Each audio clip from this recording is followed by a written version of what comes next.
Nashville, Tennessee is wild. I guarantee you don't even know what you are about to get yourself into when you come to visit this city. But don't worry, I will show you how I spend a typical weekend in Nashville as a local so you can see what it's like. If you're new here, my name is Gabrielle. I'm an artist living in Nashville for a little over a year, so if you're a travel junkie like myself, like this video and subscribe to my channel for the best ways to visit a city like a local. Alright, let's start with the infamous Broadway Street. I go to Broadway if I want to make some bad decisions. I'm going to drink too much, dance until my feet hurt, listen to country music all night long, and hope my phone doesn't run out of battery by the time I need to order an Uber home. There's a couple things you need to know about Nashville and Broadway in particular. People start drinking at about 10 a.m. By 5 p.m. the bars are pretty packed, and by 10 p.m. everyone is either crying or throwing up.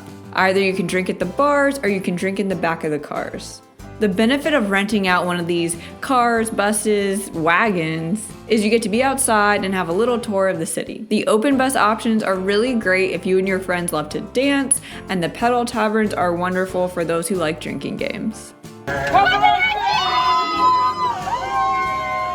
Okay, let's rewind for a second. Before I start drinking, I like to take advantage of what a city has to offer. So for Nashville, a tour of the Ryman Auditorium, the Johnny Cash Museum, or of course the Country Music Hall of Fame. Fun fact, the outside of the building, if you look at the windows, they make the shape of a piano. My favorite part is all the outfits they have on display. Directly across the street from the museum is the Country Music Walk of Fame. After I get my full dose of country music history, I make my way to the best view of the city skyline. My favorite route to walk to this overlook is by going past the building where you can see the Nashville Symphony.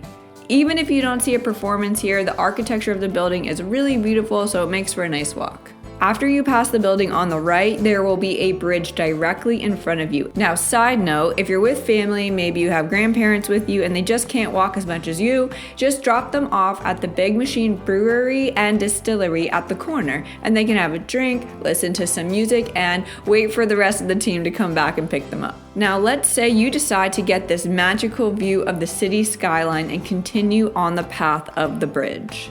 You'll see an absolutely beautiful view of the city and the Cumberland River. It is particularly special at night because you can feel the energy of the city. It is so alive. And at the very least, it's a great place to take pictures. Now that I've got my daily view of the city skyline, it's time to go shopping.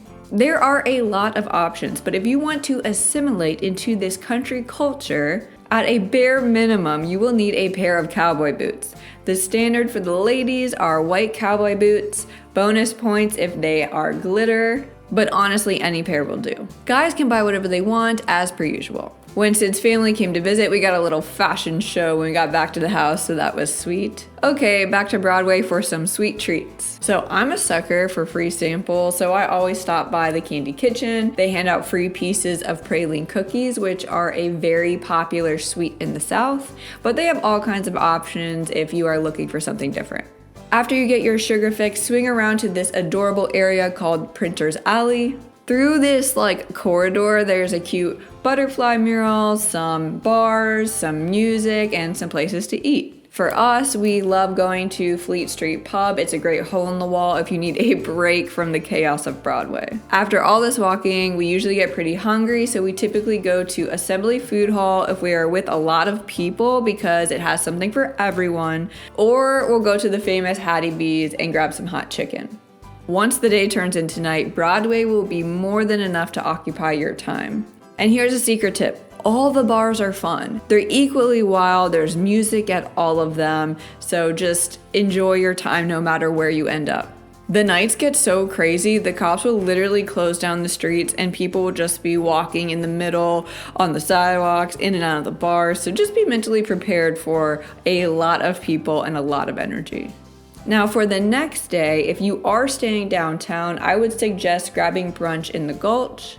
Biscuit Love or Milk and Honey are very popular options. Just a heads up, the lines get pretty long pretty fast. After brunch, go on a little walk and check out all of the murals in the area. Everyone usually takes a photo at the iconic Nashville Wings mural. Every weekend, I usually spend some amount of time in nature, so I will either go on a walk in Centennial Park where the Parthenon is. Sometimes I'll go check out the museum inside, or I'll go to a more secret location. We wanted to get out of the hustle and bustle of the city, so we went to Radnor State Lake Park. Check it out.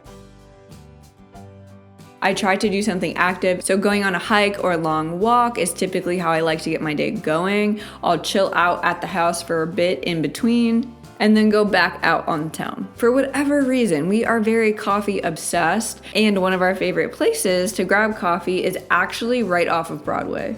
And let me tell you, the people watching in this city is the best I've seen in years. So many characters, a lot of people dress up in their best country outfits, and to me, that's just wild to see.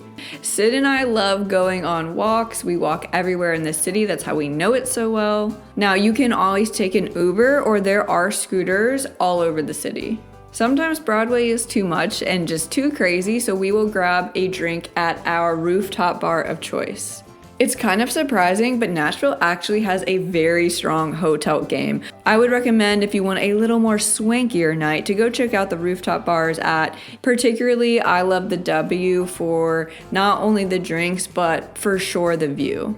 Anyways, that's how we spend a typical 48 hours in Nashville, Tennessee. If you enjoyed this video, please like, comment, and subscribe, and I'll see you in the next one.